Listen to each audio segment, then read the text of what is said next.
In this video, I'm going to show you 10 Meta Quest 3 features that you need to know when setting up your brand new headset. If you are just about to or have finally got yourself the next generation of the Oculus VR headsets, these tips and tricks are perfect to help you get the most out of your latest purchase. First, let's talk about how you correctly set up the headset. This way it fits your head perfectly, and also it reduces the chance of you experiencing severe motion sickness while playing your game, so you can play for longer. Of course, on the exterior of the headset, you've got the very obvious adjustments with the Velcro strap and also the width adjustments that you can make on the rear of the headband. But what you may not be aware of are the inner adjustments found within the eyepieces. Within the inner of the headset, there are these front fascia buttons that offer finer adjustments. This changes the depth of the headset and helps you get the lenses as close as possible to your eyes. It is super easy to miss these because there are little tiny buttons inside of the headset, and usually you've just thrown it on and you're messing around like that. So it's definitely important to adjust these. On the topic of other super important things to change, the eye width is also very pivotal. So when you first throw the headset on, it'll ask you to adjust the IPD, which is just basically the center of where your eyes are, your pupils on the actual screens and so on inside. Now you adjust that just with this little dial at the bottom of the headset. It's very easy, you're not going to miss that.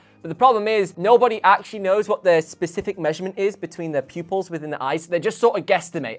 I've been a victim of this myself. You just sort of throw the headset on, you want to play games, and you just sort of throw that around until it kind of looks like it's in focus, the screens, and then you sort of roll with that. Well, thankfully, there's a super fast and easy way to do this. If you've got like a smartphone, you can install an app on there, which will basically let you throw the camera up in front of your face, a selfie camera, and it will, using AI, it will measure the correct distance between your two eyes, so you can then put the exact number within this setup screen. It'll take you like an extra 2 minutes just to get that app on your phone, and then it means you have the screens perfectly in focus while you're actually trying to game. It's just going to increase the overall comfortability of the headset for extended gaming sessions. So now that we're inside of the headset, the first thing I want to show you is a super cool multitasking feature that enables you to have multiple displays. So by default, you'll have this single panel here that just gives you basically a single monitor setup. You can scroll around and go into your different apps, your different settings, and so on. But what you can actually do is you can have multiple screens that wrap around you just by simply going down to this bottom bar and pressing and holding on one of these icons. So if we just press and held and then drag this out and dropped it, that is going to add 2 displays now. So we can now browse the store while we browse our app library, which is pretty cool, but it doesn't stop there. You can then go ahead and grab another tile. So we'll just grab this people's tile and just drag and drop it. And then just like that, we have now got 3 tiles that we can easily jump between. So that's very simple to set up. You just literally long press on the trigger on whatever app you want to throw into a separate tile, and you can have up to 3. Jumping back into the headset, this now transitions us perfectly on showing you how you can actually customize this UI a little bit further. Down here in the bottom left corner, you have your quick settings, and inside of here, you can access different things like your battery level. Maybe need to sort of charge it. We've not got long left on the actual battery here. You can change the brightness of the display. So if you're playing late at night and it's just way too bright, you can turn it all the way down. You can crank it up to max brightness if you want to. I like it sort of on a 70% so it doesn't give me a headache. But one thing in particular that's absolutely insane is this switch distance button.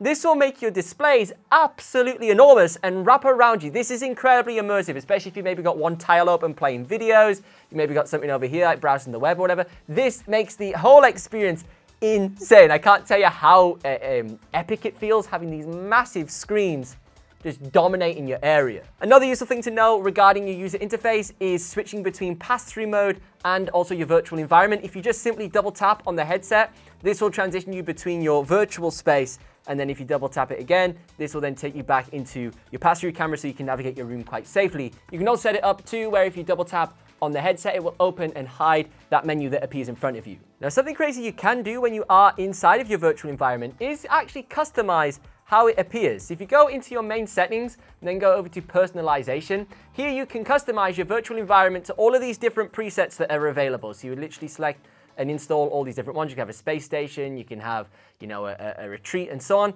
But something absolutely crazy is the fact that you can create your very own custom virtual environment by uploading pictures and different assets onto your Quest 3. So once you've installed your different environments, it's very simple. You just click apply within this menu. You can see that we're now inside of a space station, which is quite a cool one. I like this one a lot. You've got the Winter Lodge that we just installed here. Just changes the overall aesthetic. You can even see yourself in the mirror, which is kind of crazy with all the different hand tracking of the different stuff that's going on. And then you can just have a good play around with this to get a bit of a feel of what you sort of want. within your own setup. And I want to show you some very useful controller shortcuts that you have to know when operating your Meta Quest 3. The first one is holding down the Meta home button. This will completely recenter your game view if you get a little bit disorientated. The second one's useful if you want to capture any gameplay moments, more specifically a screenshot. If you press and hold the Meta button and the trigger simultaneously, this will essentially just take a picture and trigger the screenshot action. Now, pictures are pretty cool, but most likely you probably want to record a segment of video or gameplay from your sessions. The way you do this is with the exact same shortcut as for taking a photograph, but this time you want to hold the trigger for a little bit, a couple of seconds, and this will trigger the record screen action instead, and it will record a video within the headset. Now, something really cool that I want to show you is that the fact that you can record your gameplay directly inside of your Meta Quest headset. This is super cool for just capturing moments, sharing them with your friends, or if you want to make a YouTube channel like me and actually show people what you're doing. So you want to go into your master settings, so you just click that little settings button down here, it will take you into your global settings, and you want to go over to system that's located in the top left corner over here. Then want to navigate down to the camera. I love how easy it is to go through the menus. You know, you got these hand tracking things. It's just so fast. You're like pow, pow, pow, pow, pow, opening everything up. Basically, inside of this camera tab, this will take you into your video capture settings that are available right here. So you've got the ability to tweak all these different things, such as the aspect ratio, image stabilization, the frame rate. By default, it will be in the aspect ratio of a square, which is fine if you upload it like to Instagram, Meta, Facebook, like a little sort of square in-feed post. But if you want to have the full HD thing, the actual entire thing that you see, you want to switch this out to landscape. So this will give you the full horizontal recording so it can actually fit into a YouTube video. And then down here are two super important settings. You can change the FPS, but more importantly, you can change the bitrate. By default, it'll be set to the lowest bitrate, which is literally 5 megabytes a second, which will be super pixelated. The colors will look rubbish. It'll look like you're playing on a potato. Whereas if you crank this up to 20, this will be the file size will be bigger, but this will be the full quality that it can possibly capture directly inside of the headset, which will just make your gameplay look so much better. Like you're not playing on some headset from the 80s. You're actually playing on the latest piece of equipment.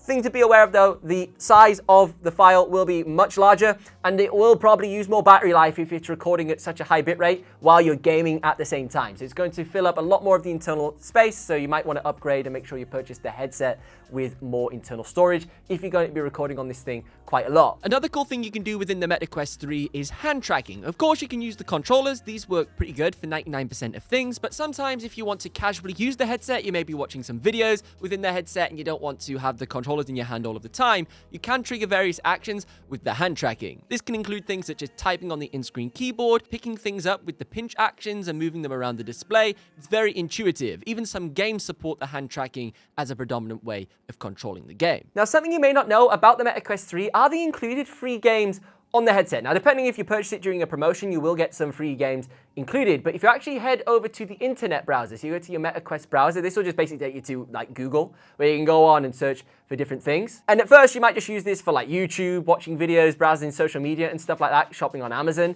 But if you actually scroll down a little bit, you actually have all of these free web experiences that you can just stream over the Wi-Fi that are virtual games. So we could play Flappy Bird, for example, streamed over the internet, and we just go ahead and we play it in VR. Obviously, some of these games are absolutely awful, but it works great if you are on a budget. You've spent a lot of money getting the headset, you maybe can't afford loads of AAA sort of flagship games. At least you've got some little mini games that you can boot up onto the headset, find some things to waste your time, have a little bit of fun with some pointless titles. Within these free games, there are some half-decent stuff, as well as some absolute trash. But it's something that a lot of people fail to mention for new users that are actually picking up this headset, and it's completely overlooked by a mass majority of Meta Quest users. After you've finally finished with your gaming session, you obviously want to go ahead and remove your headset, but you want to make sure that you never store it on a window ledge. It's very easy to do this because it's a convenient height to just place the headset on the side. But if the Quest 3 headset is left in direct sunlight, it can actually damage the screen and cause dead pixels, because essentially the lenses inside the headset will magnify the strength of the sunlight onto the LED panels. So make sure that you put it away somewhere safe, out of direct sunlight, preferably just back in the product box, and also make sure that you turn it off so it doesn't run out of battery next time you come to boot it up. Now that you know everything about how to set up the Meta Quest 3, you probably want to know which are the best games that are worth downloading and that you can check out some of the new features within. And that's why you should check out this video next, where I break down some of the best games that have released for the Meta Quest 3. And if you enjoyed this video, be sure to subscribe, and as always, I've been Ben Rowlands, and I will see you in the next one.